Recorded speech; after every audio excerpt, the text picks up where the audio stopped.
Ryan Mitchell looked me dead in the eye and said I was overqualified for a position I helped create 4 years ago. He suggested I try applying somewhere that could handle my extensive experience. What Ryan didn't realize was that his biggest client nightmare for the past 2 years had been sitting right across from him the entire time, and I was about to make his quarterly projections look like a bad joke. Before we jump back in, tell us where you're tuning in from, and if this story touches you, make sure you're subscribed, because tomorrow I've saved something extra special for you. I'm Maya Chen, and this is the story of how one job interview cost a company their entire mid-market division and gave me the satisfaction of watching my former boss realize he'd been competing against a ghost he helped create. The morning started like any other Thursday in Austin. I grabbed my usual coffee from Grind and Brew Cafe, the little place on East 6th that knows my order before I walk through the door. Extra shot, oat milk, no sugar. I needed the caffeine because today wasn't just any day. Today I was walking back into Streamline Core Technologies for the first time since they escorted me out with a cardboard box and a handshake that felt more like a dismissal than a farewell. 4 years ago, I was senior product manager at Streamline Core, working on marketing automation software that was supposed to revolutionize how businesses handle customer engagement. I loved that job. I mean, genuinely loved it. I'd stay late debugging user experience issues, spend weekends researching market trends, and pitch new features with the enthusiasm of someone who actually believed we were building something meaningful. But office politics are a different kind of battlefield, and I learned the hard way that passion doesn't protect you from corporate restructuring when someone decides you're a threat. Ryan Mitchell was the vice president of strategic development back then, and he had this way of making you feel small during meetings without ever raising his voice. He'd listen to your ideas with this patient smile, nod thoughtfully, then explain why your approach needed refinement. Always refinement, never implementation. When the layoffs came during that brutal quarter where 3 major enterprise clients pulled their contracts, Ryan delivered the news personally. He sat across from me in Conference Room B, the one with the floor-to-ceiling windows that overlooked downtown Austin, and explained that my position was being eliminated as part of a strategic realignment. Strategic realignment. Corporate speak for "we don't want you here anymore, but we can't say that."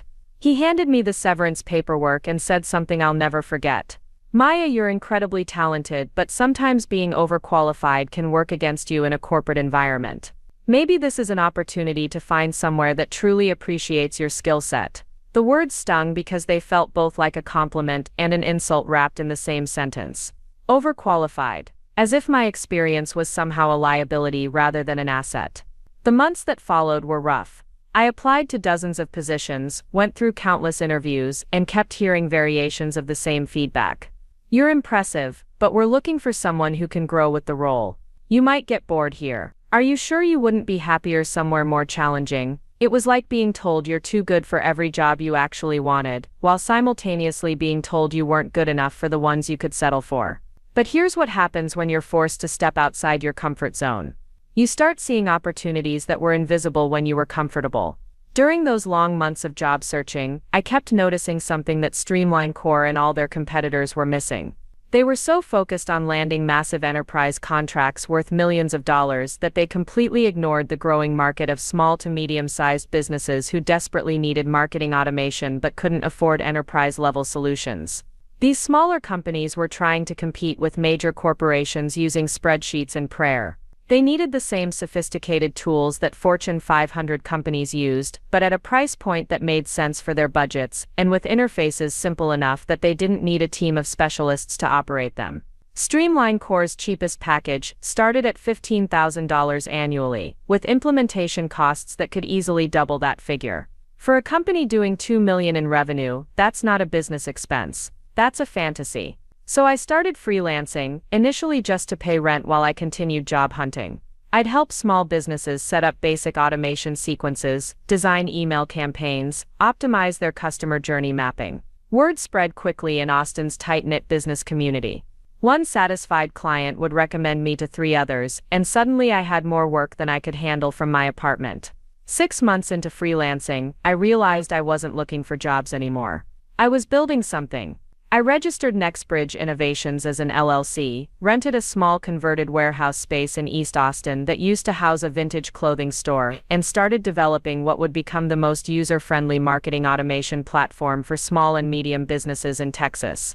The first year was brutal. I was coding during the day, handling client calls in the evening, and learning business operations at night. I taught myself advanced programming languages through YouTube tutorials and online courses, something I'd wanted to do since college but never had time for while climbing the corporate ladder. I designed every interface with one principle in mind. If a small business owner couldn't figure it out in 10 minutes without reading a manual, it needed to be simpler. By year 2, NextBridge had 12 clients and was generating enough revenue for me to hire my first employee, a brilliant developer named Carlos, who'd been laid off from a startup that burned through venture capital faster than they could acquire users. By year 3, we had 38 clients and had expanded beyond Austin to serve businesses across Texas and into Oklahoma. We weren't trying to compete with Streamline Core's enterprise clients. We were serving the market they considered too small to bother with. And here's the beautiful irony. Several of our clients were companies that had grown beyond our target market and needed more sophisticated solutions. Preparing and narrating this story took us a lot of time, so if you are enjoying it, subscribe to our channel. It means a lot to us. Now back to the story. Instead of upgrading with us, they'd approach companies like Streamline Core for enterprise-level service. But when they called Streamline Core, they'd mention that they'd been successfully using NextBridge's platform and wanted something similar but more robust. Streamline Core would then have to reverse engineer our user experience design and feature set to meet these clients' expectations. We were essentially training Streamline Core's future clients to expect a level of simplicity and user-friendliness that Streamline Core had never prioritized.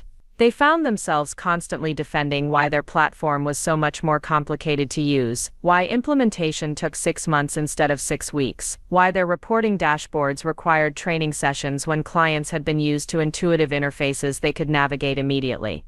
But I kept NextBridge deliberately low profile.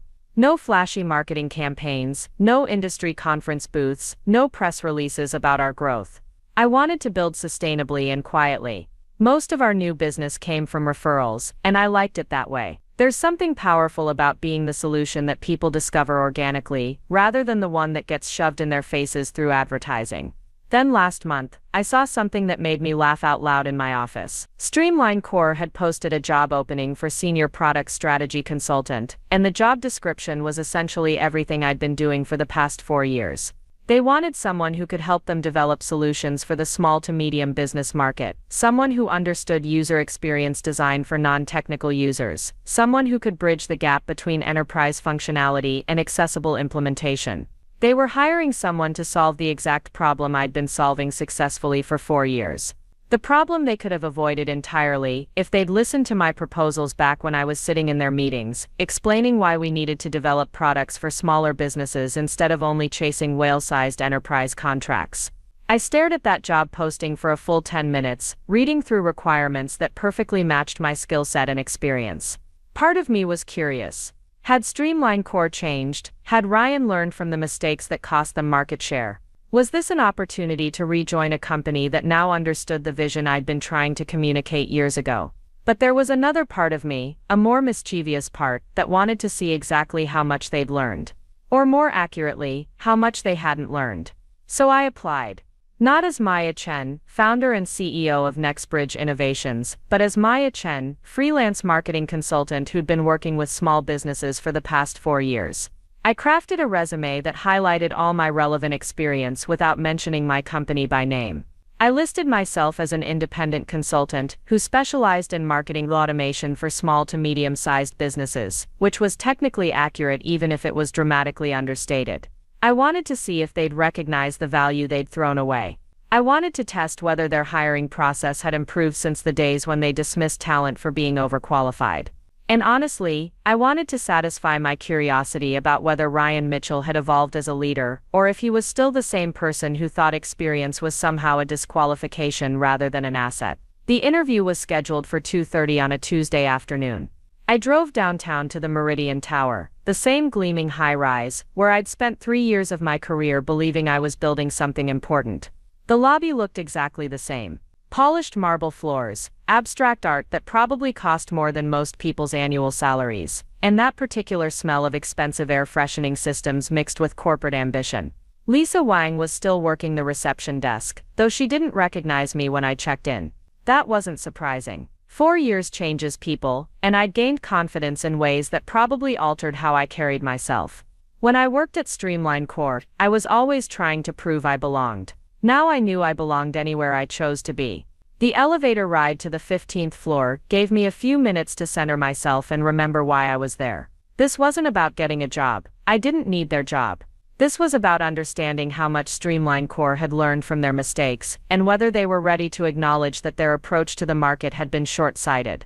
When the elevator doors opened, I walked past the same reception area where I used to bring clients for meetings, past the conference rooms where I'd pitched ideas that were dismissed as too ambitious or too focused on small-scale implementations. Everything looked exactly the same, which told me something important about how much the company had actually changed. Ryan Mitchell appeared right on schedule, looking exactly like someone who'd spent 4 years climbing the corporate ladder without questioning whether he was climbing towards something worthwhile. Same expensive suit that fit just slightly too perfectly, same confident stride that suggested he owned every room he entered, same smile that managed to be warm and condescending simultaneously. When he saw me, his expression went through a fascinating sequence of emotions. First confusion, as if he couldn't quite place where he knew me from. Then recognition, accompanied by the kind of surprise that suggested he genuinely hadn't expected to see me again. Finally, that practiced professional mask that corporate executives wear when they need to navigate unexpected situations without showing vulnerability. "Maya," he said, extending his hand for a shake that felt exactly as insincere as it had 4 years ago. "This is unexpected. You're here for the consultant position." He checked his tablet, probably confirming that my name was actually on his interview schedule, and this wasn't some kind of elaborate mistake. The interview panel was waiting in Conference Room C, the smaller one without the intimidating city view. Ryan had brought Jessica Torres from Human Resources, a woman I remembered as someone who nodded a lot during meetings but rarely contributed meaningful input. The third person was Kevin Park, a junior executive I didn't recognize who had the eager energy of someone trying to impress his superiors by asking insightful questions. They started with the standard interview questions that every corporate professional has memorized responses for. "Tell us about your experience. What interests you about this position? Where do you see yourself in 5 years? Describe a challenging project you've managed." I answered everything honestly, focusing on my work with small businesses and the marketing automation solutions I'd developed, without mentioning that I owned the company that had been systematically winning clients in their target market. But I could sense something underneath the polite professionalism. Ryan kept glancing at his watch, not in an obvious way, but enough that I noticed.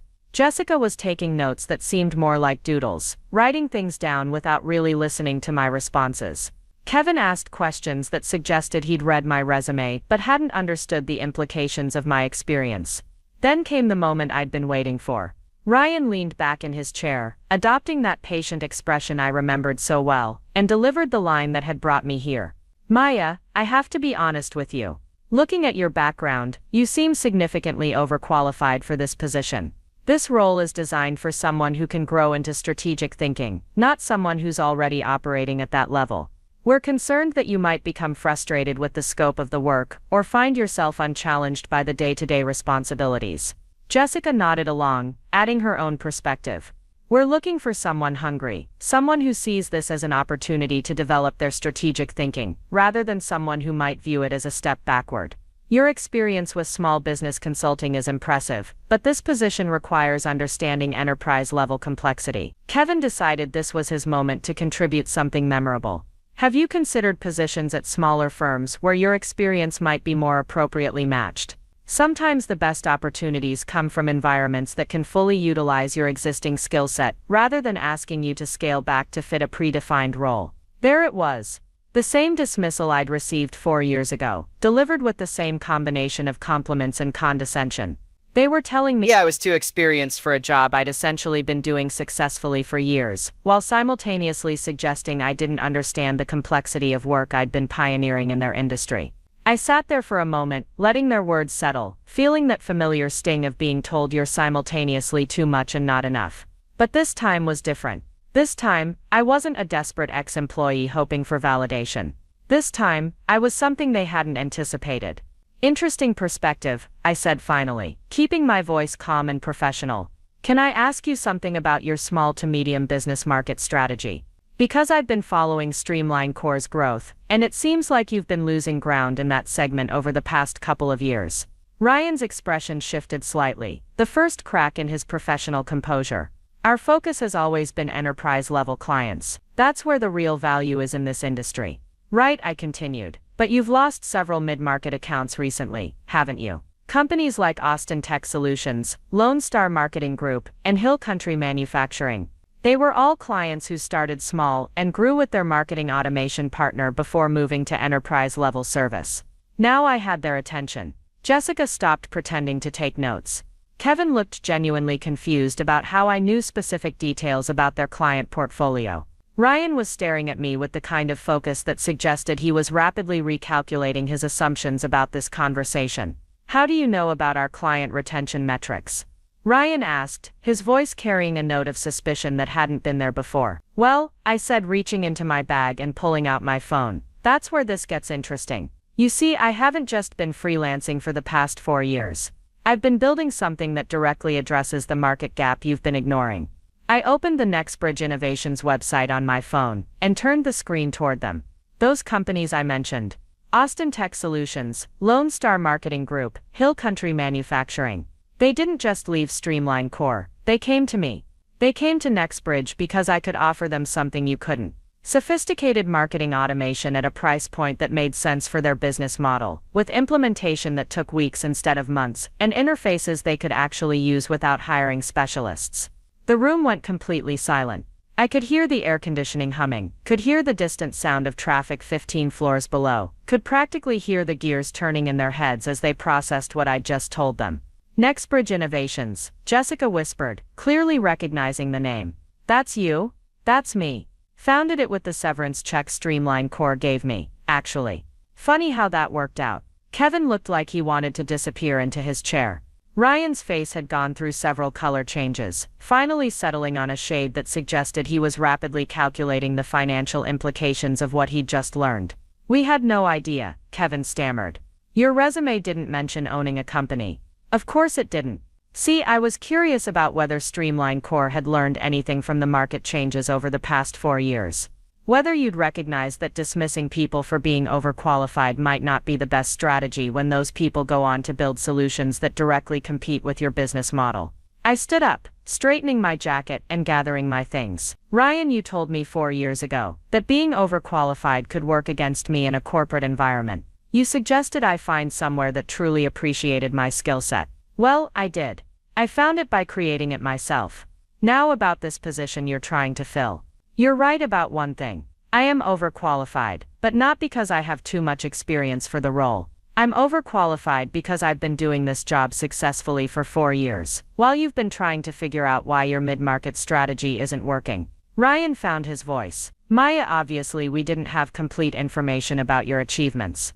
Perhaps we should discuss a different kind of opportunity. Senior level, maybe department head. We could certainly explore executive compensation packages. Jessica jumped in quickly. I think we need to schedule a follow-up meeting to discuss how your experience might fit into our strategic planning at a much higher level. Kevin nodded enthusiastically. With equity options and a significant signing bonus to make up for any misunderstanding about the scope of this opportunity.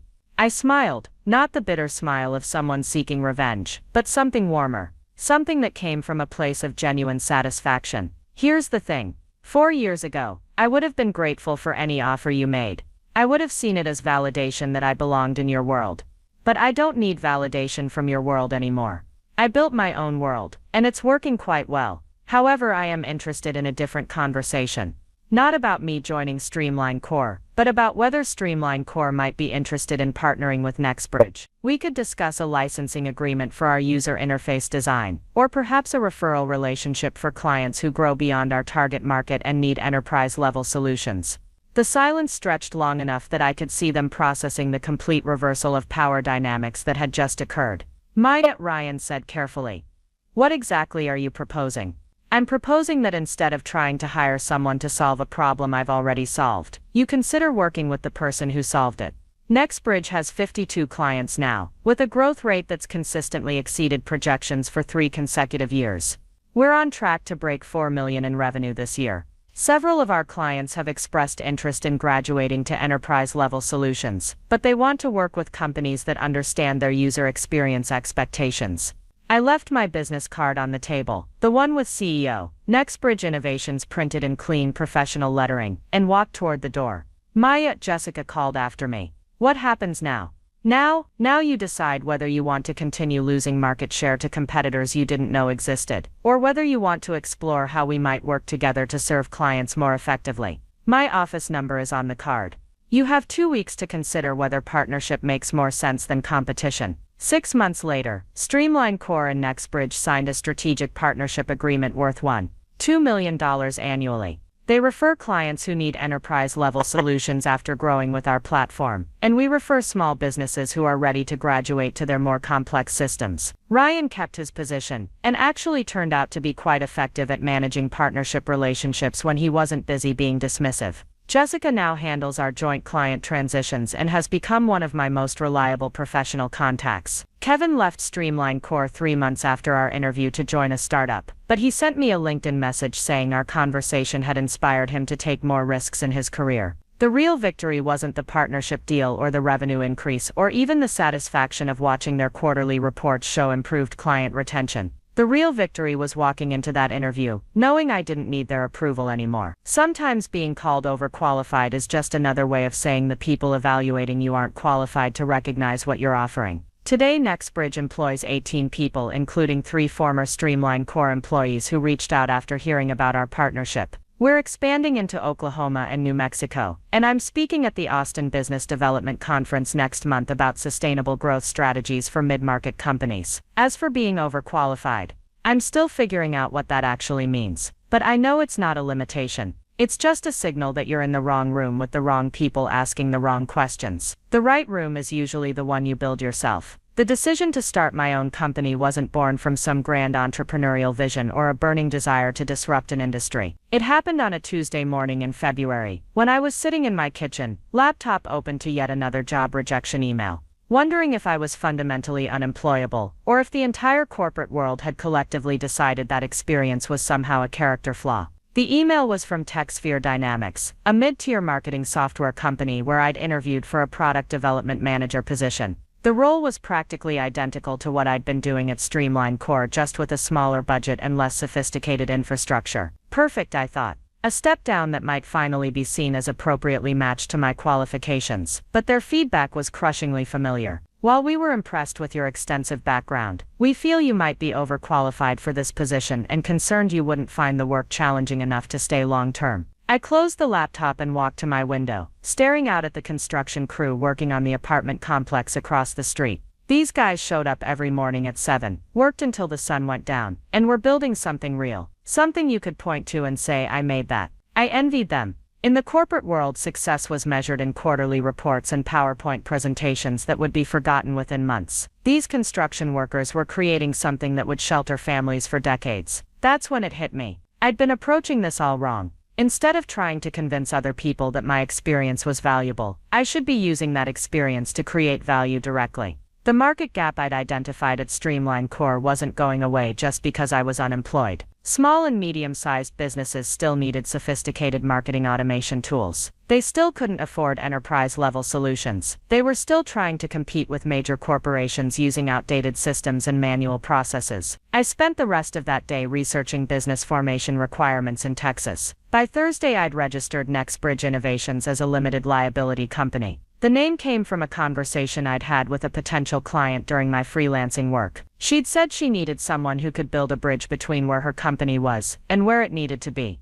But that most consultants either talked down to her like she was running a lemonade stand, or pitched solutions so complex they'd need to hire an entire IT department to implement them. She needed someone who could bridge that gap, someone who understood both sides. The first month was terrifying. I'd never run a business before. I understood product development, user experience design, and strategic planning, but I knew nothing about tax obligations, business insurance, client contracts, or the 1,000 other details that separate successful entrepreneurs from people with expensive hobbies. I bought a stack of business development books from the local bookstore and read them cover to cover, taking notes like I was studying for the most important exam of my life. My first real client was Elena Rodriguez, who owned a boutique marketing agency that specialized in restaurants and hospitality businesses. She'd built a solid reputation in Austin's food scene, but she was losing potential clients to larger agencies because she couldn't offer the automated email marketing and customer segmentation tools that restaurants needed to stay competitive. Her current system involved manually updating spreadsheets and sending batch emails through a basic service that made everything look generic and unprofessional.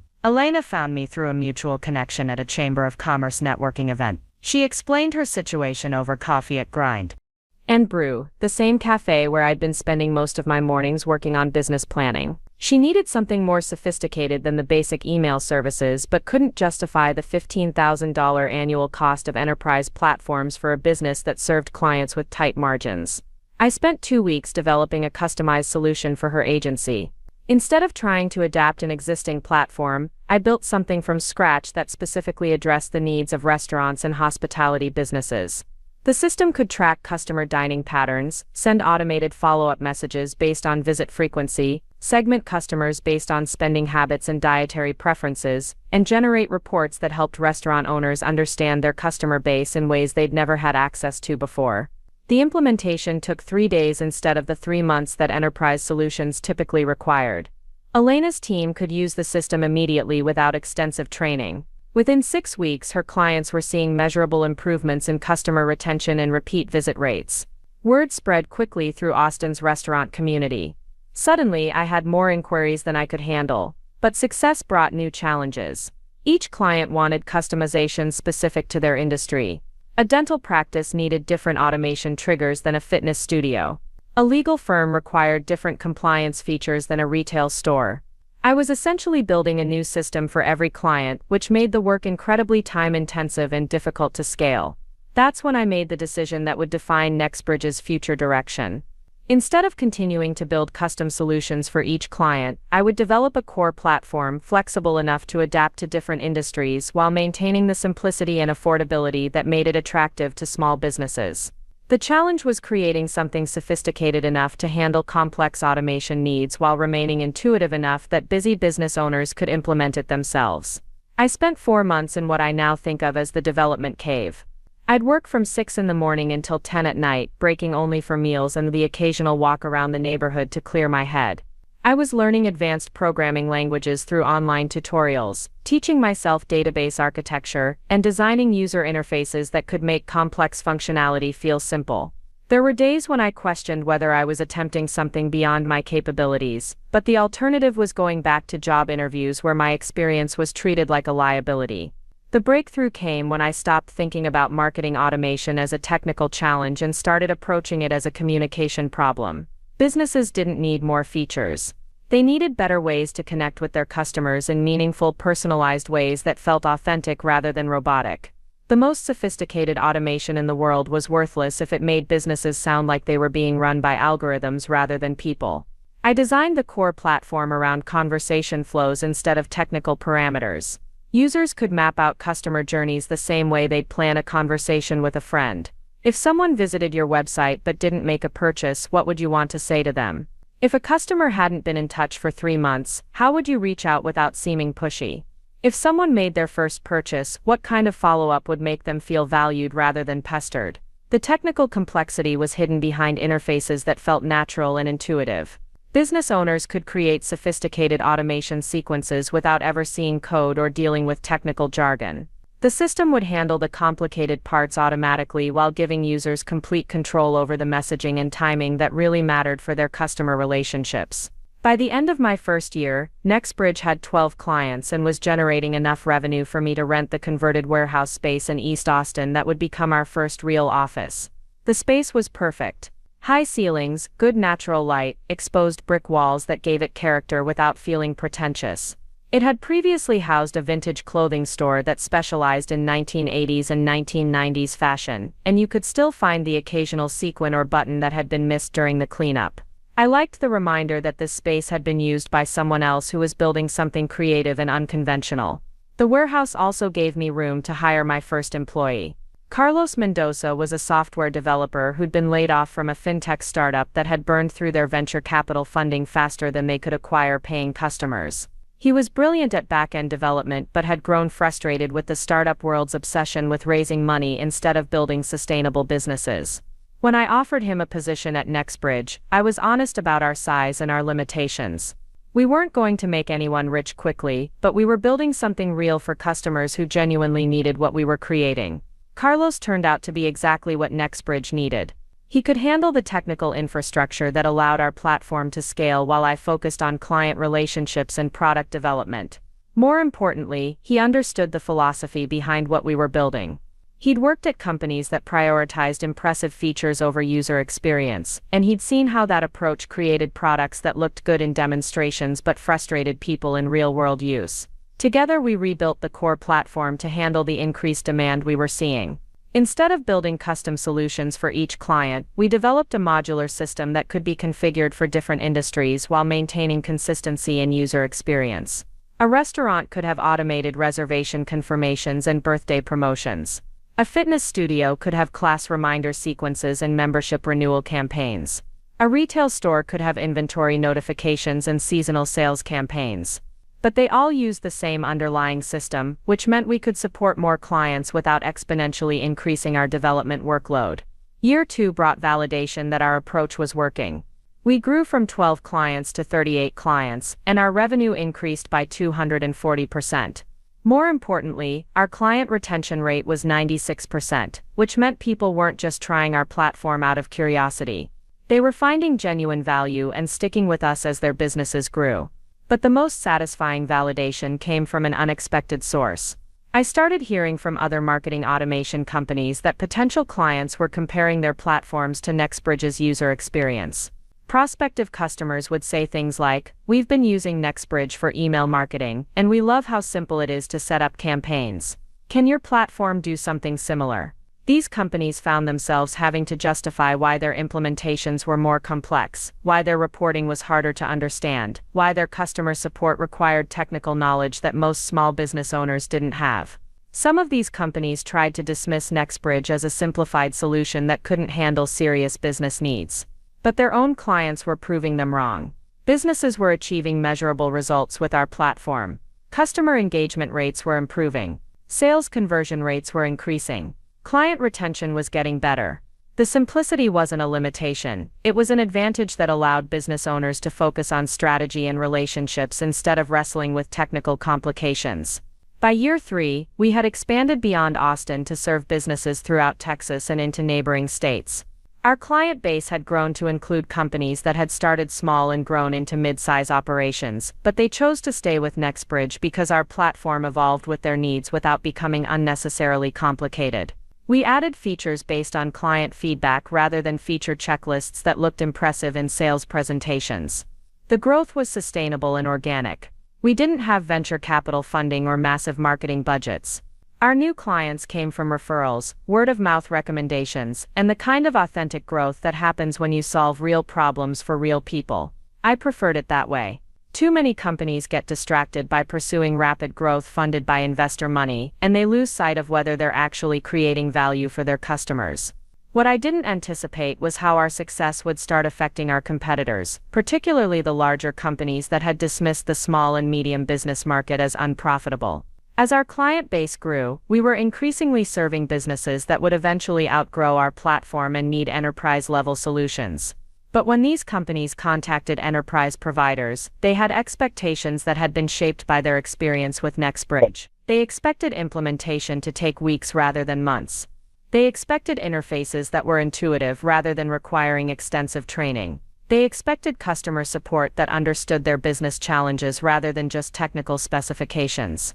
They expected pricing that was transparent rather than requiring lengthy negotiations with sales teams. These expectations created pressure on enterprise providers to justify why their solutions were more complicated and expensive. Streamline Core was feeling this pressure more than most. They had built their reputation on sophisticated functionality for large corporations, but they were losing opportunities with growing businesses that wanted enterprise capabilities delivered with the user experience they'd grown accustomed to with smaller providers. Several potential clients had specifically mentioned NextBridge during their sales conversations, asking why Streamline Core's platform couldn't be as easy to use or as quick to implement. I became aware of this dynamic through conversations with clients who were exploring enterprise options. They'd mentioned that sales representatives from larger companies seemed defensive when asked about user experience or implementation timelines. Some clients were told that enterprise software was inherently more complex, and that expecting simplicity was unrealistic for serious business applications. These responses didn't inspire confidence. They made it sound like complexity was a feature rather than a problem to be solved. The irony wasn't lost on me. Streamline Core had dismissed my proposals for developing solutions for smaller businesses, arguing that the market wasn't worth pursuing. Now they were struggling to compete for clients who had grown beyond the small business market because those clients had expectations that Streamline Core's approach couldn't meet. The market they'd ignored had become a training ground for customer expectations that were reshaping their primary market. But I wasn't interested in gloating or pursuing some kind of competitive revenge. NextBridge was successful because we focused on serving our clients well, not because we were trying to prove a point to former employers. The best competition is simply being better at what you do, not trying to make other people worse at what they do. That philosophy would be tested when I saw Streamline Core's job posting for a senior product strategy consultant position. The job description read like a blueprint for everything I'd been doing successfully for 4 years. They were looking for someone who could help them develop solutions for the small to medium business market, someone who understood user experience design for non-technical users, someone who could bridge the gap between enterprise functionality and accessible implementation. It was almost flattering in a way. They were hiring someone to solve the exact problem I'd been solving since they laid me off. The question was whether they'd recognize the solution when it was sitting right in front of them, or whether they'd make the same mistake twice by treating experience as a disqualification rather than an asset. I decided to find out. The decision to apply for the Streamline Core position wasn't made in a moment of clarity or strategic brilliance. It happened on a Friday evening when I was reviewing our quarterly performance reports and realized that NextBridge had reached a milestone I hadn't expected to achieve for another 2 years. We were serving 52 clients across 4 states, our revenue was approaching $4 million annually, and our client retention rate had actually improved as we'd grown larger. Every metric indicated that we were not just surviving but thriving in ways that validated every choice I'd made since leaving the corporate world. But success, I was discovering, brought its own form of restlessness. The daily challenges that had once consumed all my energy were becoming routine. Carlos could handle most of the technical development independently. Our small team had developed efficient systems for onboarding new clients and managing ongoing relationships. The business was running smoothly enough that I found myself with time to think about bigger questions, including some I'd been avoiding for years. One of those questions was whether I'd proven whatever I needed to prove, or if I was still carrying around unfinished business from my time at Streamline Core. I told myself that I didn't care what Ryan Mitchell thought about my capabilities, that I'd moved beyond needing validation from people who had failed to recognize my potential. But when I saw that job posting, I felt a familiar stirring of curiosity mixed with something that might have been unresolved frustration. The position they were advertising was essentially a roadmap to solve the problems that had cost them market share over the past 4 years. They wanted someone who could develop strategies for serving small and medium-sized businesses, someone who understood how to make complex technology accessible to non-technical users, someone who could design implementation processes that felt supportive rather than overwhelming. They were looking for someone who could do exactly what I'd been doing successfully since they decided I was unemployable. I spent 3 days reading and rereading that job description, analyzing every requirement and responsibility they'd listed. The more I studied it, the more I realized this wasn't just about hiring someone to fill a gap in their services. This was about acknowledging that their approach to the market had fundamental flaws that needed to be addressed by someone with a completely different perspective. They needed someone who understood that technology should serve businesses, not the other way around. The application process felt surreal. I was crafting a resume that highlighted my relevant experience while deliberately obscuring the full scope of what I'd accomplished. I described myself as a freelance marketing consultant who specialized in automation solutions for small businesses, which was technically accurate but dramatically understated. I included client testimonials and case studies that demonstrated my ability to improve customer engagement and streamline business processes, but I framed everything as individual consulting projects rather than components of a comprehensive platform. I was curious to see whether Streamline Core's hiring process had evolved since my time there. Would they recognize talent that didn't fit their traditional expectations? Had they learned to value practical experience over corporate pedigree? Would they be able to see past their preconceptions about what qualified candidates should look like? Or would they make the same mistakes that had cost them competitive advantage in an increasingly important market segment? The email confirming my interview appointment arrived on a Monday morning while I was reviewing development priorities with Carlos. The interview was scheduled for the following Tuesday at 2:30 in the afternoon, in Conference Room C at the Meridian Tower. Conference Room C was the smaller meeting space, the one they used for routine interviews rather than important client presentations. The choice felt symbolic, though I wasn't sure if it indicated their assessment of the position's importance or their assessment of my candidacy. I spent the week preparing for the interview the same way I would have prepared for any important business meeting. I researched Streamline Core's recent performance, analyzed their client portfolio and competitive positioning, and reviewed their marketing materials to understand how they were currently positioning themselves in the market.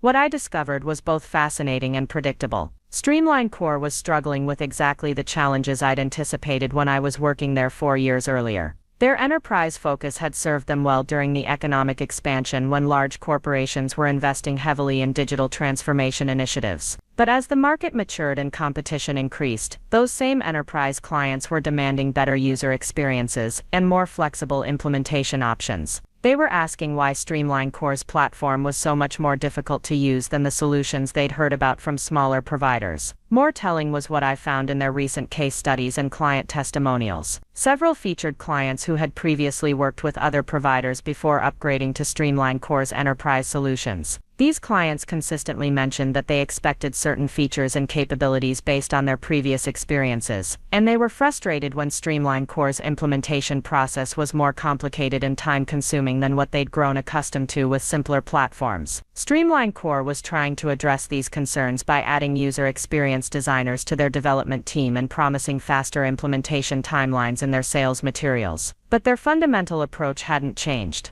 They were still designing for technical sophistication first and user accessibility second. They were still treating complexity as evidence of capability rather than recognizing that the best solutions make difficult things appear simple. The morning of the interview, I drove downtown through familiar streets that brought back memories of my previous life in the corporate world. Austin's downtown had continued growing and developing, with new high-rise buildings changing the skyline and increased traffic requiring more patience during the commute. But the energy felt the same. Busy professionals walking quickly between meetings, food trucks serving lunch to office workers who needed to eat at their desks, the particular rhythm of a city that had built its identity around being a place where creative people could build successful businesses. The Meridian Tower still dominated its block, 30 floors of glass and steel that reflected the Texas sky in ways that suggested both ambition and impermanence. I'd spent countless hours in that building, attending meetings and working on projects that had felt important at the time but seemed insignificant in retrospect. Walking back into the lobby felt like returning to a previous version of myself, one that had been more concerned with fitting into existing structures than with building new ones. Lisa Wang was still working the reception desk, though she looked older and more tired than I remembered.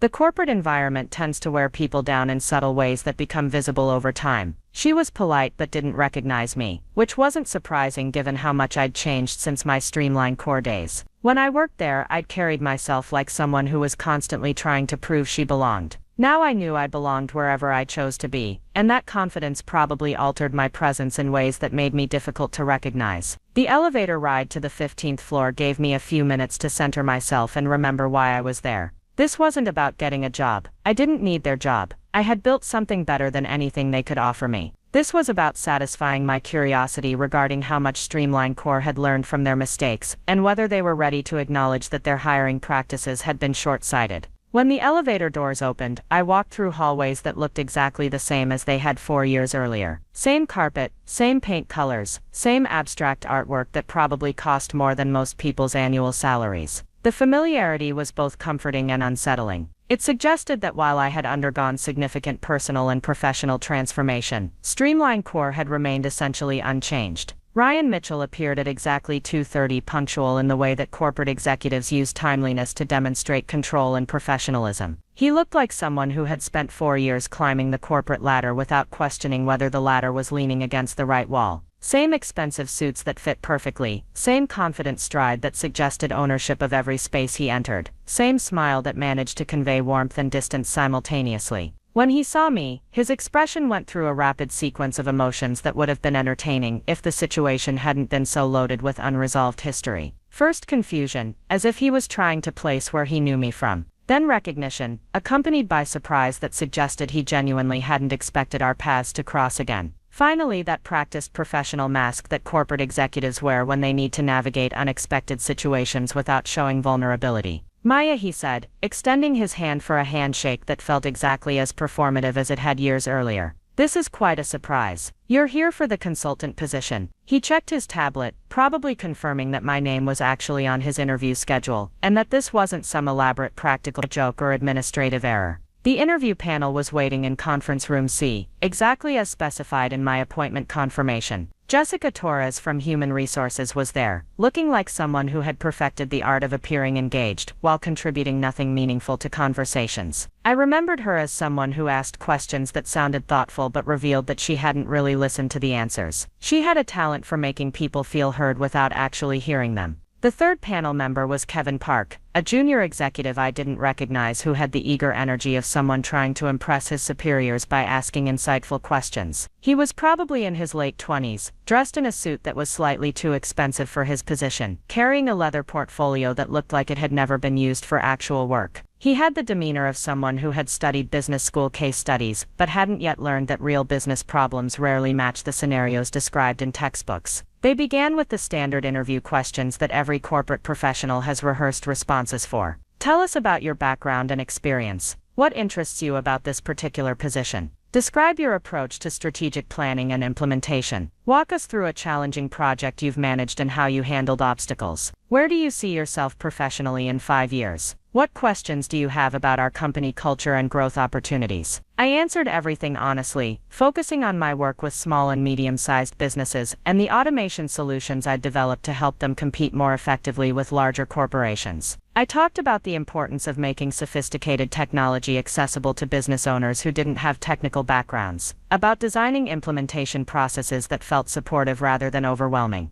about measuring success through client results rather than feature complexity. But I could sense something underneath the polite professionalism that felt familiar from my previous experience with streamlined coarse corporate culture. Ryan kept glancing at his watch, not obviously, but frequently enough that I noticed. Jessica was taking notes that looked more like artistic doodling than actual documentation of my responses. Kevin asked questions that demonstrated he'd read my resume, but hadn't understood the implications of the experience I'd described. There was a performative quality to the entire interaction that suggested they had already made their decision before I walked into the room. They were going through the motions of conducting a thorough interview, but their body language and engagement level indicated they were more interested in completing the process than in learning about my qualifications. It felt like they were interviewing me as a courtesy rather than as a serious candidate for a position they actually wanted to fill with the right person. About 30 minutes into the conversation, Ryan leaned back in his chair and adopted that patient expression I remembered so well from my time as his employee. It was the same look he'd given me when I'd proposed developing solutions for smaller businesses, the expression of someone who was about to explain why your ideas weren't quite right for the current situation. Maya, he said, using the tone that corporate executives employ when they want to deliver bad news while maintaining plausible deniability about their intentions. I have to be honest with you about something. Looking at your background and experience, you seem significantly overqualified for this position. This role is designed for someone who can grow into strategic thinking over time, not someone who's already operating at that level independently. Jessica nodded along, adding her perspective with the authority of someone who had never actually managed a strategic initiative herself. We're looking for someone hungry, someone who sees this as an opportunity to develop their analytical and planning capabilities, rather than someone who might view it as a step backward from their current level of responsibility. Your experience with small business consulting is certainly impressive, but this position requires understanding the complexity and scale of enterprise-level operations. Kevin decided this was his moment to contribute something that would be remembered after the interview was over. Have you considered exploring opportunities at smaller firms where your existing experience might be more appropriately matched? Sometimes the most fulfilling career moves come from finding environments that can fully utilize your current skill set rather than asking you to scale back to fit a predefined role that might not challenge you sufficiently. I sat there listening to them explain why my experience was simultaneously too much and not enough for a position I had essentially been performing successfully for the past 4 years. They were telling me I was overqualified for work I had been pioneering in their industry, while suggesting I didn't understand the complexity of challenges I had been solving for clients who were achieving measurable results. The situation was almost absurd enough to be funny.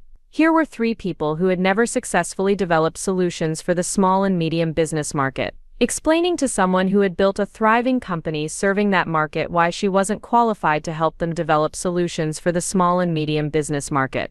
They were rejecting expertise they desperately needed because it didn't come packaged in the format they expected. But this time was different from my experience 4 years earlier. This time I wasn't a desperate ex-employee hoping for validation and a chance to prove my worth.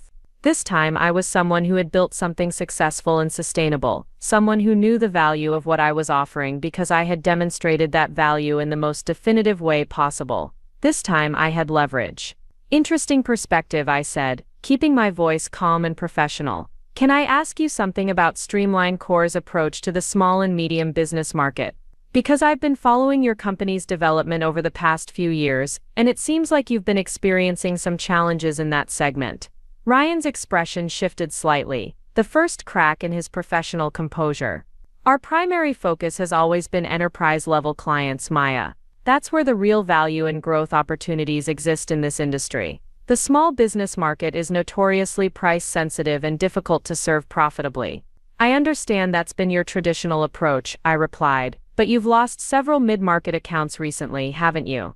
Companies like Austin Tech Solutions, Lone Star Marketing Group, Hill Country Manufacturing, and Riverside Digital Services. These were all clients who started small, grew with their initial marketing automation provider, and then moved to enterprise-level solutions when they were ready to scale. Now I had their complete attention. Jessica stopped pretending to take notes. Kevin looked genuinely confused about how I knew specific details about their client portfolio and retention challenges.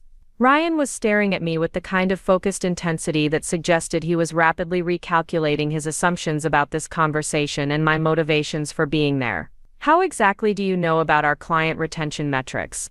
Ryan asked, his voice carrying a note of suspicion that hadn't been present earlier in the interview. That's not public information, and it's certainly not something we discuss in our marketing materials or industry presentations. Well, I said, reaching into my bag and retrieving my phone, that's where this conversation gets interesting. You see, I haven't just been freelancing and consulting for small businesses over the past 4 years. I've been building something that directly addresses the market gap you've been struggling to fill. I opened the NextBridge Innovations website on my phone and turned the screen toward them, watching their faces as they processed what they were seeing. The company logo was clean and professional, the client testimonials were genuine and specific, and the revenue figures displayed in our annual report section told a story that contradicted everything they thought they knew about my professional situation. Those companies I mentioned, I continued, letting the silence stretch just long enough to ensure I had their complete attention. Austin Tech Solutions, Lone Star Marketing Group, Hill Country Manufacturing, Riverside Digital Services. They didn't just leave Streamline Core because they outgrew your services. They came to me, they came to NextBridge because we could offer them something you couldn't provide. Sophisticated marketing automation at price points that made sense for their business models, with implementation processes that took weeks instead of months, and user interfaces they could actually navigate without hiring technical specialists or attending lengthy training sessions. The room became so quiet I could hear the air conditioning system cycling on, could hear the distant sound of traffic from the street 15 floors below.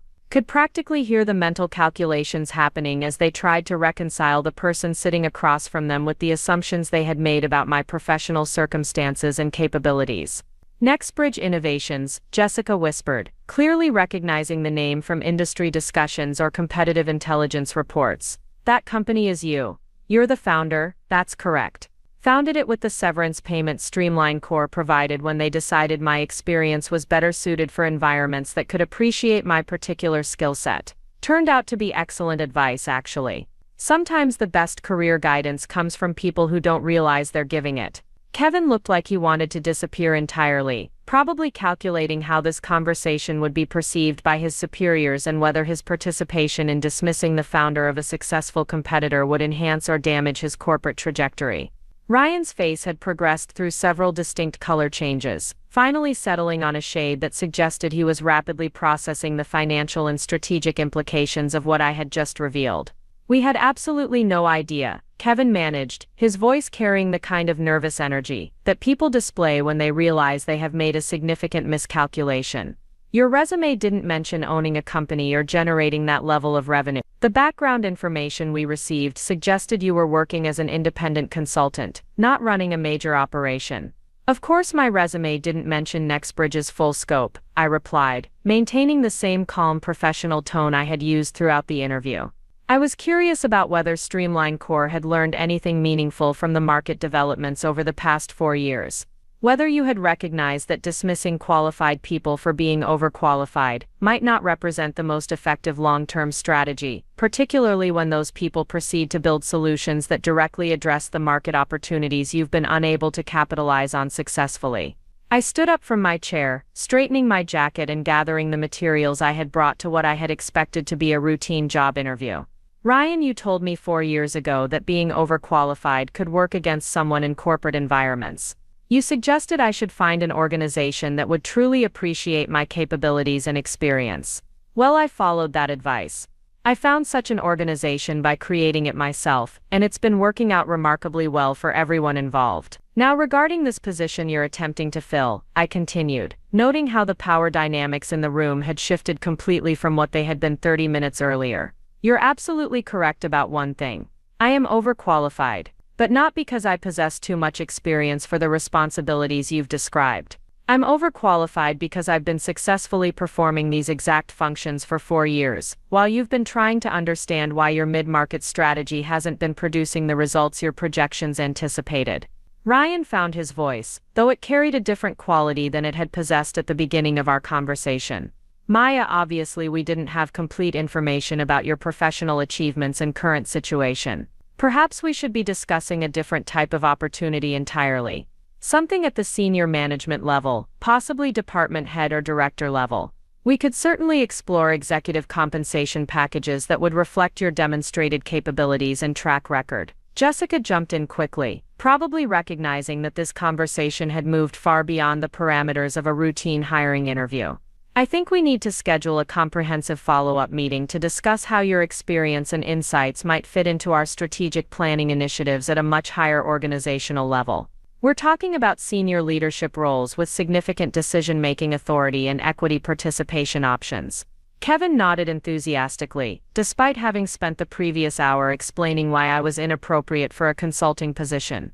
With substantial signing bonuses and performance incentives to acknowledge any misunderstanding about the scope and importance of the opportunities we should be discussing, plus comprehensive benefits packages and professional development support for advanced certifications or industry leadership programs.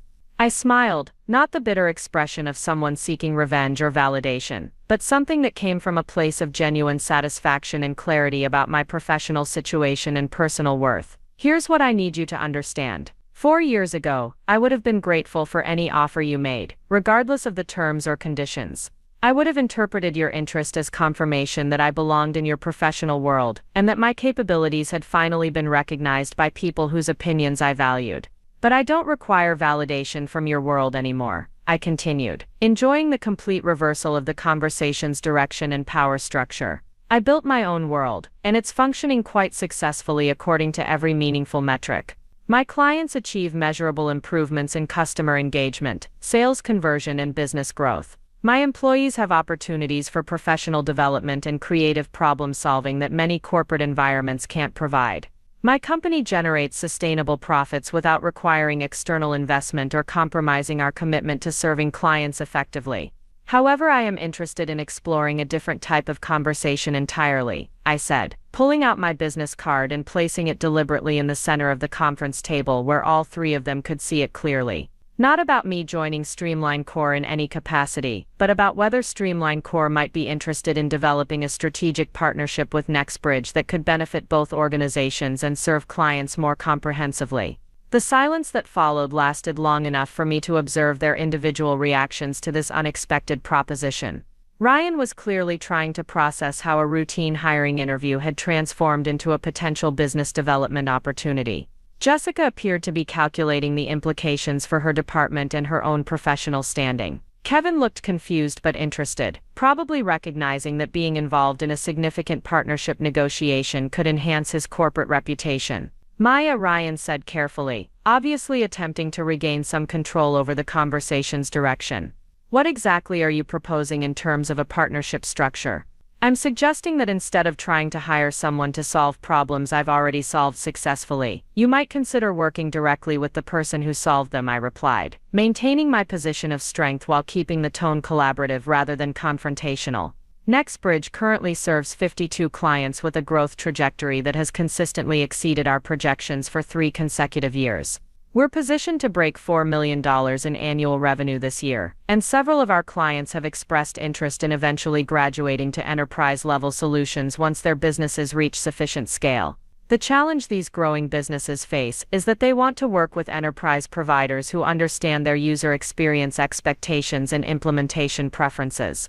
They've become accustomed to platforms that are intuitive rather than requiring extensive training, support teams that understand their industry challenges rather than just technical specifications, and pricing structures that are transparent rather than requiring lengthy negotiations with sales departments. I walked toward the door, pausing to ensure they understood that I was concluding this meeting on my terms rather than waiting for their decision about my suitability for employment. These expectations are reshaping the enterprise market in ways that create opportunities for companies flexible enough to adapt their approaches accordingly. Streamline Core can continue trying to convince growing businesses that complexity is inherently superior to accessibility, or you can explore how we might collaborate to serve clients more effectively throughout their entire growth trajectory. Jessica called after me, clearly recognizing that this conversation had moved far beyond anything she had prepared for or experienced in previous hiring situations. What are the next steps if we decide to explore partnership possibilities? You decide whether you want to continue losing market share to competitors you didn't realize existed, I said, turning back toward them with complete confidence in my position and my company's capabilities. Or whether you want to have a serious conversation about how we might work together to serve clients better than either of us could serve them independently. My direct office number is on the card I left on your table. You have 2 weeks to determine whether collaboration makes more strategic sense than competition. 6 months later, Streamline Core and NextBridge signed a comprehensive strategic partnership agreement valued at $1.4 million annually, with performance bonuses that could increase that figure significantly, based on client satisfaction metrics and retention rates. The partnership structure was elegant in its simplicity and effectiveness. Streamline Core would refer small and medium-sized businesses to NextBridge for initial marketing automation implementation and support. NextBridge would refer clients who had outgrown our platform's capabilities to Streamline Core for enterprise-level solutions, but with the understanding that these clients expected certain standards for user experience and implementation support. The financial terms were favorable to both organizations, but the real value came from the strategic positioning this arrangement provided.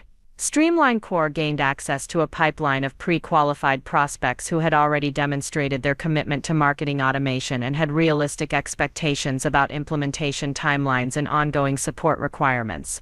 NextBridge gained a clear growth path for our most successful clients and validation that our approach to user experience design was valuable enough that enterprise providers were willing to adapt their processes accordingly. Ryan Mitchell remained in his position as Vice President of Strategic Development, but his responsibilities evolved to include partnership management and client transition coordination. It turned out he was actually quite effective at managing collaborative relationships when he wasn't focused on maintaining hierarchical power structures or dismissing perspectives that challenged conventional corporate thinking. Our working relationship became genuinely productive once we established clear communication protocols and mutual respect for each other's expertise. Jessica Torres became our primary liaison for joint client transitions and turned out to be remarkably capable when she was given specific objectives and measurable outcomes to achieve. She developed comprehensive processes for ensuring that clients moving from NextBridge to Streamline Core experienced seamless service continuity and maintained the same level of satisfaction they had enjoyed with our platform. Her attention to detail and systematic approach proved invaluable for managing the complex logistics involved in these transitions. Kevin Park left Streamline Core approximately 3 months after our interview to accept a position with a technology startup that specialized in artificial intelligence applications for customer service optimization. Before departing, he sent me a LinkedIn message expressing gratitude for our conversation and explaining that watching me negotiate from a position of strength had inspired him to pursue opportunities that would challenge him to develop similar confidence and strategic thinking capabilities. The partnership's success exceeded both organizations' initial projections. During our first year of collaboration, client satisfaction scores improved by 37% for transitions managed through our joint process compared to Streamline Core's traditional enterprise onboarding procedures. Client retention rates increased by 28% for businesses that had previous experience with NextBridge's user-focused approach. Most significantly, the average implementation timeline for enterprise clients with NextBridge backgrounds decreased from 14 weeks to 6 weeks, primarily because these clients had realistic expectations and previous experience with marketing automation concepts. But the real victory wasn't the financial success or the improved business metrics or even the satisfaction of watching quarterly reports demonstrate the value of approaches that had once been dismissed as insufficiently sophisticated for serious business applications. The real victory was walking into that interview, knowing I didn't need their approval, their validation, or their employment offer to confirm my professional worth or personal value. Sometimes being called overqualified is simply another way of saying that the people evaluating you aren't qualified to recognize what you're offering or understand how it could benefit their organization. The most effective response isn't trying to convince them they're wrong about your qualifications. It's demonstrating through your actions and achievements that their assessment reflects their limitations rather than yours. Today, NextBridge employs 26 people, including 4 former Streamline Core employees who contacted us after learning about our partnership and requested opportunities to work in an environment that prioritized client success over internal politics. We're expanding our services into New Mexico and Oklahoma while maintaining our commitment to sustainable growth and employee satisfaction. I'm scheduled to present the keynote address at the Southwest Business Technology Conference next spring, discussing strategies for building scalable solutions that serve clients effectively without sacrificing accessibility or user experience quality. As for understanding what overqualified actually means, I'm still discovering new dimensions of that concept. But I'm certain it's not a limitation or a professional liability. It's simply an indication that you're in the wrong room with people who aren't ready to appreciate what you're capable of contributing. The solution isn't to diminish yourself to fit their expectations. The solution is to build your own room where your capabilities can be fully utilized and properly valued. The most satisfying part of this entire experience was realizing that success isn't about proving other people wrong or seeking revenge for past dismissals. Success is about building something meaningful that serves people effectively while creating opportunities for personal and professional growth. When you're focused on creating genuine value rather than settling scores, you discover that the best competition is simply being better at what you do, not trying to make other people worse at what they do. And sometimes the people who once dismissed your qualifications end up becoming your most valuable business partners once they understand what you've been building while they weren't paying attention. The partnership agreement signing took place on a Thursday morning in November, exactly 8 months after that surreal job interview in Conference Room C. We met in Streamline Core's executive boardroom, the one with floor-to-ceiling windows overlooking downtown Austin and furniture that probably cost more than most people's cars. The contrast wasn't lost on me. 8 months earlier, I had been sitting in their smallest conference room being told I was overqualified for a consulting position. Now I was in their most impressive space, signing documents that would fundamentally reshape how both our companies approached the market. Ryan Mitchell sat across from me at the polished conference table, flanked by Streamline Core's legal team and senior executives who had flown in from their corporate headquarters specifically for this signing. The atmosphere was professional and cordial, but I could sense an underlying tension that went beyond typical business negotiations. This wasn't just a partnership agreement. This was Streamline Core's acknowledgement that their approach to market development had been fundamentally flawed and that they needed to learn from someone they had previously dismissed. The terms we had negotiated were comprehensive and mutually beneficial. Streamline Core would pay NextBridge a referral fee for each small business client we transitioned to their enterprise platform, but the amount was substantial enough to reflect the value of delivering pre-qualified prospects who already understood marketing automation concepts and had realistic expectations about implementation processes. In return, NextBridge would receive preferred partner status for Streamline Core clients who wanted to start with simpler solutions before graduating to enterprise-level complexity. More importantly, the agreement included provisions for knowledge sharing and collaborative development that would benefit both organizations' long-term strategic positioning. Streamline Core's development team would work with NextBridge's user experience designers to create implementation processes that maintained enterprise functionality, while incorporating the accessibility principles that had made our platform successful with smaller businesses.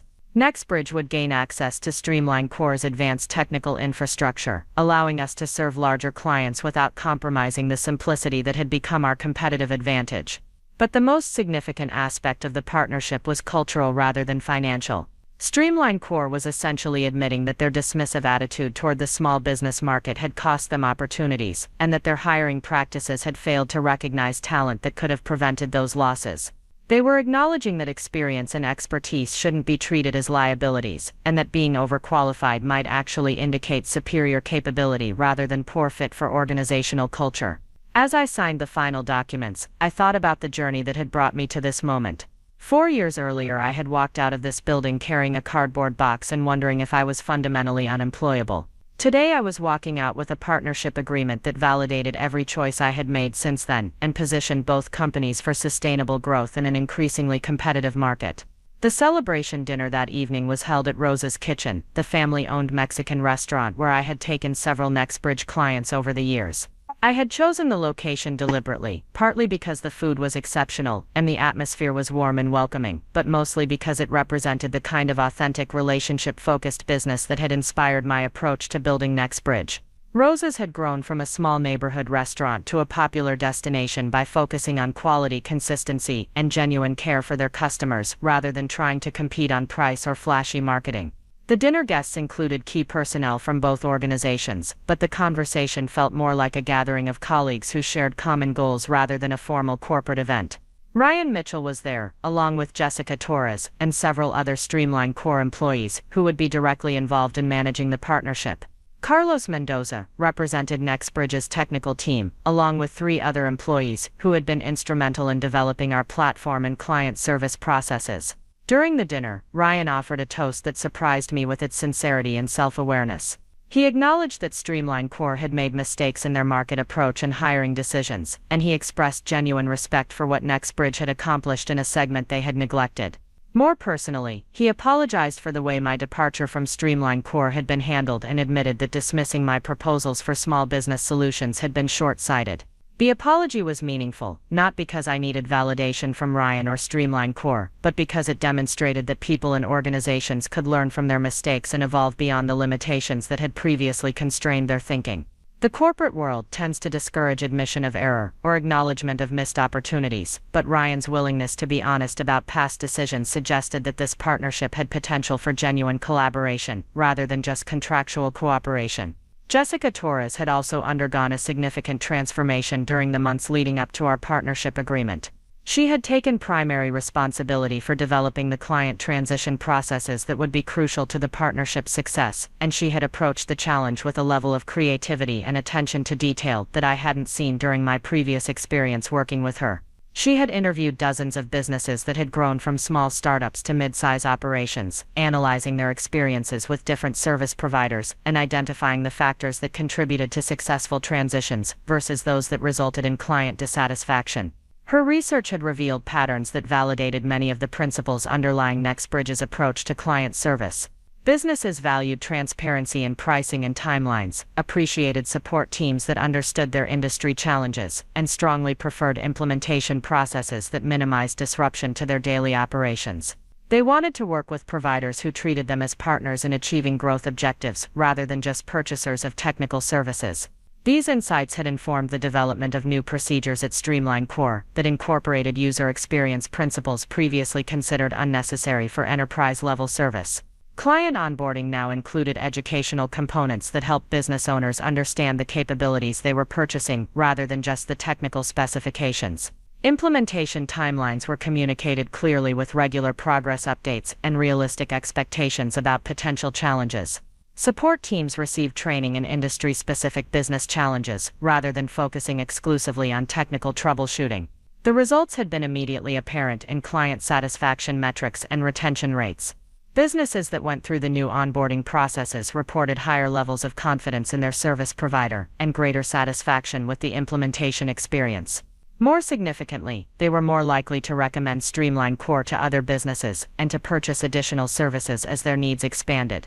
These improvements had not gone unnoticed by Streamline Core's executive leadership or their clients in other market segments. The enterprise clients who represented the majority of Streamline Core's revenue were beginning to ask why their onboarding and support experiences couldn't incorporate the same level of clarity and customer focus that was being provided to smaller clients. This created pressure for Streamline Core to apply the lessons learned from our partnership across their entire service delivery model. The partnership's success during its first year exceeded both organizations' most optimistic projections. NextBridge referred 37 clients to Streamline Core's enterprise services, generating over $2 million in revenue for their organization. Streamline Core referred 23 smaller businesses to NextBridge, clients who needed more accessible solutions before they would be ready for enterprise-level complexity. The referral relationships worked in both directions, creating a comprehensive service pipeline that benefited clients at every stage of their growth trajectory. More importantly, the collaborative relationship had sparked innovation in both organizations that wouldn't have occurred independently. NextBridge's development team worked with Streamline Core's technical infrastructure specialists to create hybrid solutions that combined enterprise functionality with small business accessibility. Streamline Core's sales and marketing teams learned user-focused communication strategies that improved their effectiveness with all client segments, not just those referred through our partnership. The cultural exchange between our organizations had been equally valuable. Several Streamline Core employees had requested opportunities to spend time working with NextBridge's client service team to better understand the relationship-building approaches that contributed to our high retention rates. 3 NextBridge employees had participated in advanced technical training programs at Streamline Core, expanding their capabilities and bringing new expertise back to our development projects. By the end of our first partnership year, both organizations had evolved in ways that made us more effective at serving our respective markets while creating new opportunities for expansion and growth. NextBridge had gained access to technical resources that allowed us to serve larger clients without compromising the simplicity that had attracted smaller businesses. Streamline Core had developed user experience capabilities that improved their competitiveness across all market segments while maintaining their technological sophistication. The partnership had also attracted attention from other organizations in the marketing automation industry. Several competitors had approached both NextBridge and Streamline Core about similar collaborative arrangements, recognizing that the market was evolving toward more integrated service models that could serve businesses throughout their entire growth lifecycle.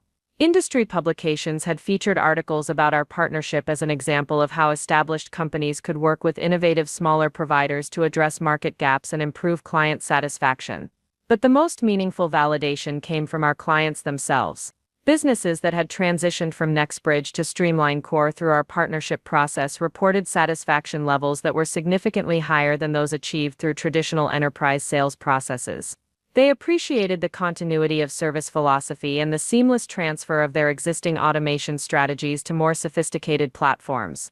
Several had become case studies for the effectiveness of collaborative service models in meeting complex business needs.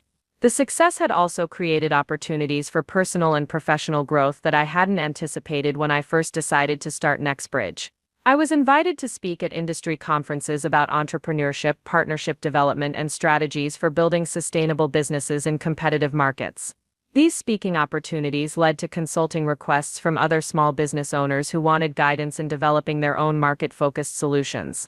More significantly, the partnership had provided a model for how former adversaries could become collaborators when they focused on serving clients rather than protecting territorial interests.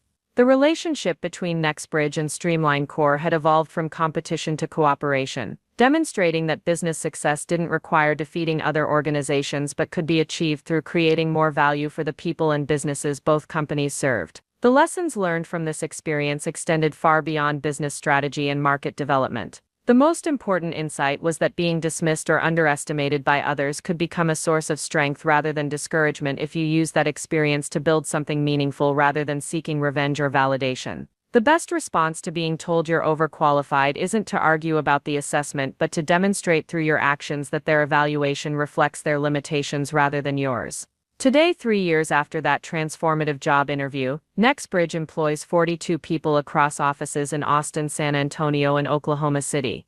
Our annual revenue has grown to $7.2 million and our client retention rate remains above 95%. We've expanded our services to include advanced analytics and artificial intelligence applications while maintaining our commitment to user accessibility and straightforward implementation processes. Streamline Core has become one of our most valued business partners, but we've also developed collaborative relationships with 6 other enterprise providers who recognize the value of working with organizations that could prepare smaller businesses for eventual transition to more complex solutions. These partnerships have created a comprehensive ecosystem of service providers that can support businesses at every stage of their growth while maintaining consistent quality and customer focus. The industry recognition has been gratifying, but the personal satisfaction comes from knowing that we've built something sustainable that serves people effectively while creating opportunities for professional growth and creative problem solving. NextBridge's employees have access to training and development resources that many larger organizations can't provide, and several have started their own businesses using skills and insights gained through their experience with our company. The partnership with Streamline Core has evolved into something that resembles friendship more than business cooperation.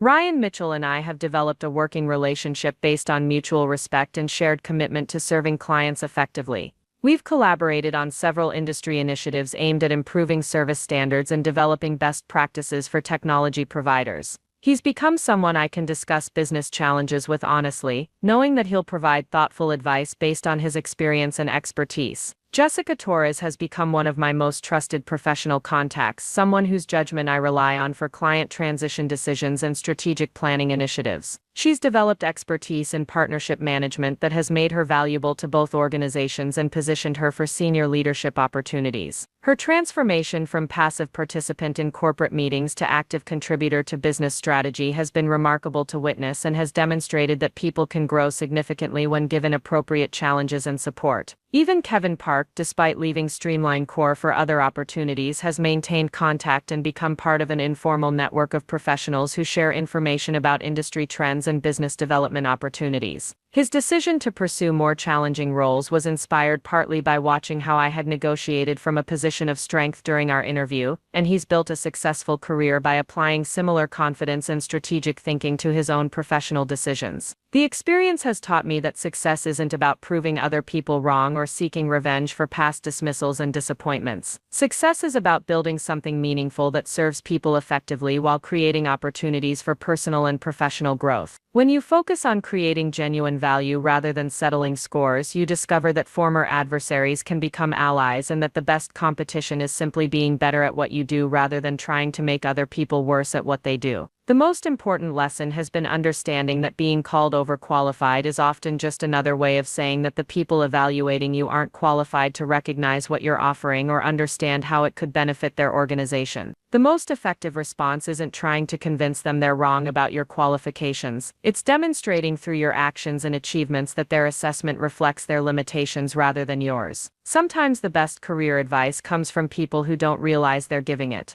When Ryan Mitchell suggested that I find an environment that could truly appreciate my capabilities, he was inadvertently pointing me toward the solution that would ultimately benefit both of us. The environment that could fully appreciate my capabilities was one I created myself, and it turned out to be exactly what the market needed. Looking back, I'm grateful for that job interview and the dismissal that followed. Not because I enjoyed being told I was overqualified for work I was capable of performing excellently, but because it forced me to stop seeking validation from others and start building something that reflected my own values and vision. The rejection became redirection, and the redirection led to creating something better than anything I could have achieved by trying to fit into someone else's organization. The partnership with Streamline Core has been successful because it's based on mutual respect and shared commitment to serving clients rather than hierarchy and competition. Both organizations have benefited from learning from each other, and our clients have received better service as a result. It's a model that could be applied in many industries where collaboration could create more value than competition. As for understanding what overqualified actually means, I've concluded that it's not a limitation or professional liability. It's simply an indication that you're in the wrong room with people who aren't ready to appreciate what you're capable of contributing. The solution isn't to diminish yourself to fit their expectations. The solution is to build your own room where your capabilities can be fully utilized and properly valued. And sometimes the people who once dismissed your qualifications end up becoming your most valuable business partners once they understand what you've been building while they weren't paying attention. The best partnerships are built on mutual respect and shared objectives rather than power dynamics and hierarchical structures. The Austin Business Journal feature story arrived on my desk on a Tuesday morning in March, exactly 5 years after that pivotal job interview at Streamline Core. The headline read "From Rejection to Revenue: How One Entrepreneur Built a $1 Million Partnership from a Failed Job Interview." The accompanying photograph showed me standing in NextBridge's newest office space, a renovated warehouse in East Austin that housed our expanded team of 63 employees across 3 departments. Reading the article felt surreal, not because the facts were inaccurate, but because it captured only the external markers of success without conveying the internal transformation that had made everything else possible. The journalist had focused on revenue figures, employee growth, and industry recognition, but the real story was about learning to value your own expertise enough to stop seeking validation from people who couldn't recognize its worth. The numbers were impressive, certainly. NextBridge's annual revenue had reached $12.8 million, with offices now operating in Texas, Oklahoma, New Mexico, and Colorado. Our client base included over 300 businesses ranging from local startups to regional enterprises, and our retention rate had actually improved as we'd grown larger, currently sitting at 97%. The partnership with Streamline Core had expanded into a comprehensive strategic alliance worth $4.2 million annually, with collaborative projects that had redefined industry standards for client service and user experience design. But statistics couldn't capture the cultural shift that had occurred within both organizations over the past 5 years. The partnership had evolved beyond contractual cooperation into genuine collaboration that had influenced how both companies approached innovation, client relationships, and employee development. Streamline Core had adopted user-centered design principles throughout their entire service delivery model, while NextBridge had gained access to advanced technical capabilities that allowed us to serve enterprise-level clients without compromising the accessibility that had originally differentiated our platform. The most significant development had been the creation of the Austin Business Collaboration Institute, a nonprofit organization that Streamline Core and NextBridge had co-founded to help other companies develop partnership models that prioritized client success over territorial competition. The institute offered workshops, consulting services, and research initiatives focused on collaborative business strategies that could benefit entire industries rather than just individual organizations. The institute had emerged from conversations between Ryan Mitchell and me about the broader implications of our partnership success. We had discovered that many businesses were struggling with similar challenges regarding market segmentation, client service, and competitive positioning, but few had access to frameworks for developing collaborative solutions that could address these challenges effectively. The traditional business education model emphasized competition and market dominance rather than cooperation and shared value creation. Our first initiative had been a quarterly conference series that brought together business leaders from different industries to discuss partnership opportunities and collaborative strategies. The conferences had attracted participants from across the Southwest, including executives from technology companies, manufacturing firms, service providers, and nonprofit organizations. The discussions had led to numerous new partnerships and collaborative projects that were creating value for participants while improving service quality for their respective client bases. The Institute had also launched a research program that documented successful partnership models and analyzed the factors that contributed to sustainable collaboration between organizations. The research had revealed patterns that challenged conventional wisdom about business relationships and competitive strategy. Companies that prioritized collaborative approaches often achieved higher client satisfaction ratings, better employee retention rates, and more sustainable long-term growth than those that focused exclusively on competitive advantage. These findings had attracted attention from business schools and academic researchers who were studying the evolution of corporate strategy in increasingly complex markets. Several universities had incorporated our partnership model into their curriculum as an example of how traditional competitive thinking could be expanded to include collaborative approaches that benefited all stakeholders. The academic recognition had led to speaking opportunities at major business conferences and universities across the country. I had delivered keynote presentations at the Harvard Business School's Entrepreneurship Conference, the Stanford Graduate School of Business Innovation Summit, and the Wharton School's Strategic Management Symposium. These presentations focused on the practical application of collaborative business strategies and the personal leadership development required to build partnerships that created genuine value rather than just contractual obligations. The speaking opportunities had been professionally rewarding, but the most meaningful feedback had come from individual entrepreneurs and business leaders who had applied similar principles to their own situations.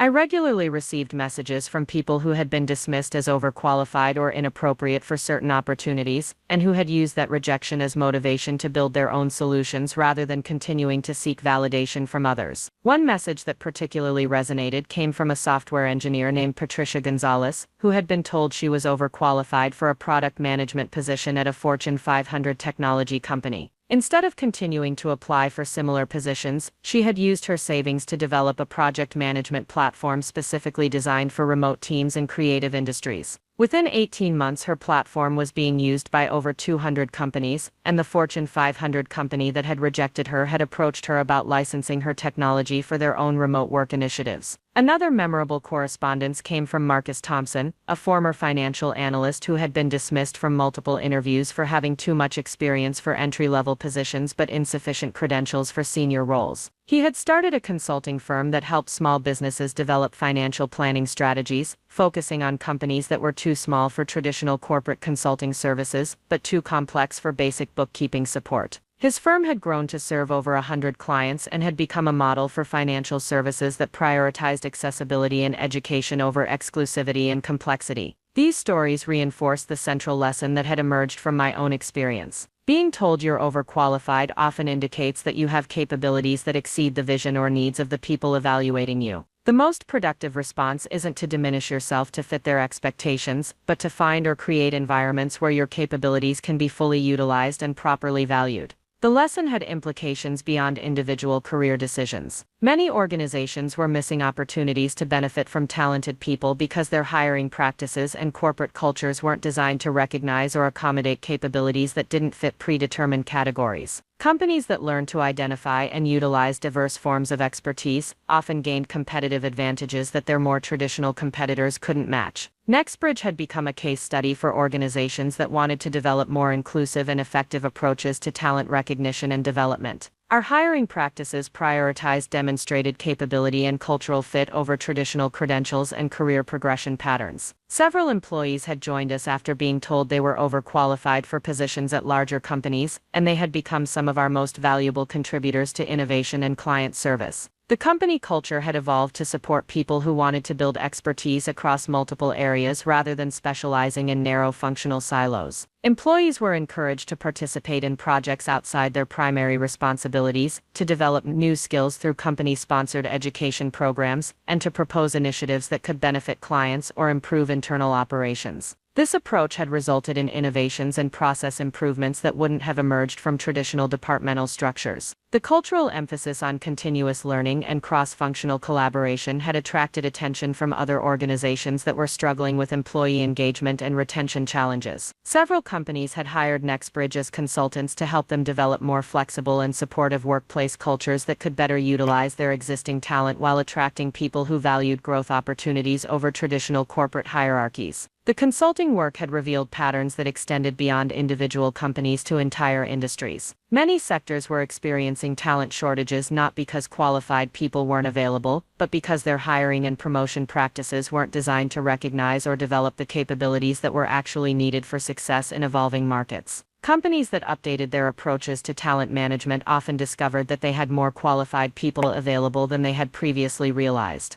These insights had influenced the development of new programs at the Austin Business Collaboration Institute focused on organizational development and talent management strategies. The programs helped companies identify gaps between their stated values and their actual practices, particularly regarding how they evaluated and developed human resources. Many organizations discovered that their existing employees had capabilities and interests that weren't being utilized effectively, and that small changes in management approaches could significantly improve both employee satisfaction and business performance. The Institute's work had also attracted funding from the Austin Economic Development Department and the Texas Small Business Administration, which recognized that collaborative business strategies could contribute to regional economic growth and job creation. The funding had allowed us to expand our programming to include support for startup companies and small businesses that wanted to develop partnership strategies but lacked the resources for extensive consulting services. One of the most successful initiatives had been the Small Business Partnership Accelerator, a 6-month program that helped local companies identify collaboration opportunities and develop the skills needed to build effective working relationships with other businesses. The program had facilitated over 40 new partnerships in its first 2 years, ranging from joint marketing initiatives initiatives to shared resource arrangements that had allowed smaller companies to compete more effectively with larger corporations. The Accelerator program had become a model for similar initiatives in other cities, with economic development organizations from Dallas, Houston, San Antonio, and Oklahoma City sending representatives to Austin to study our approach and develop adapted versions for their own business communities. The program's success had demonstrated that collaborative strategies could be taught and systematized rather than relying on chance encounters or personal relationships between business leaders. The regional expansion had led to opportunities for NextBridge to develop partnerships with organizations outside Texas, including technology companies in Colorado, manufacturing firms in Oklahoma, and service providers in New Mexico. These partnerships had allowed us to serve clients across a broader geographic area, while maintaining the personalized approach that had originally differentiated our services from larger corporate providers. The geographic expansion had also provided opportunities for our employees to gain experience working with diverse business cultures and market conditions. Several team members had relocated to our satellite offices or taken on traveling positions that allowed them to work directly with clients in different regions. These experiences had contributed to professional development opportunities that many larger companies couldn't provide, and had helped NextBridge attract talented people who valued variety and challenge over traditional corporate stability.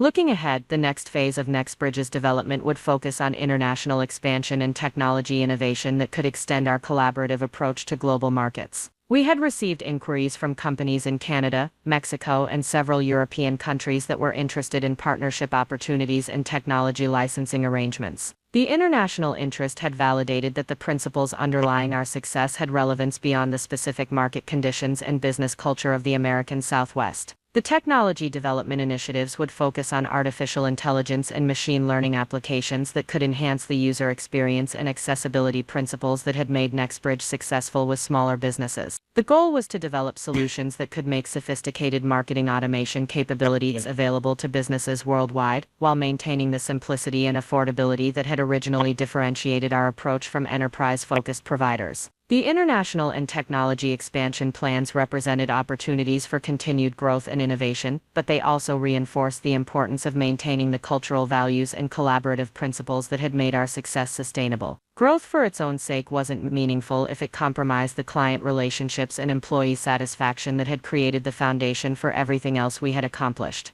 The experience of building NextBridge from a rejected job applicant's frustration into a multi-million-dollar company with national recognition had provided insights that extended far beyond business strategy and entrepreneurship. The most important lesson had been learning to trust your own assessment of your capabilities rather than accepting other people's judgments about your qualifications or potential. Being told you're overqualified isn't a character flaw or professional liability. It's often an indication that you have more to offer than the people evaluating you are prepared to recognize or utilize. The most productive response is to find or create opportunities where your capabilities can be fully expressed and properly valued, rather than trying to convince others to change their assessment of what you're worth. And sometimes the people who initially dismiss your qualifications become your most valuable partners once they understand what you've been building while they weren't paying attention. The best professional relationships are built on mutual respect and shared objectives rather than hierarchical structures and competitive dynamics. Up next, you've got two more standout stories right on your screen. If this one hit the mark, you won't want to pass these up.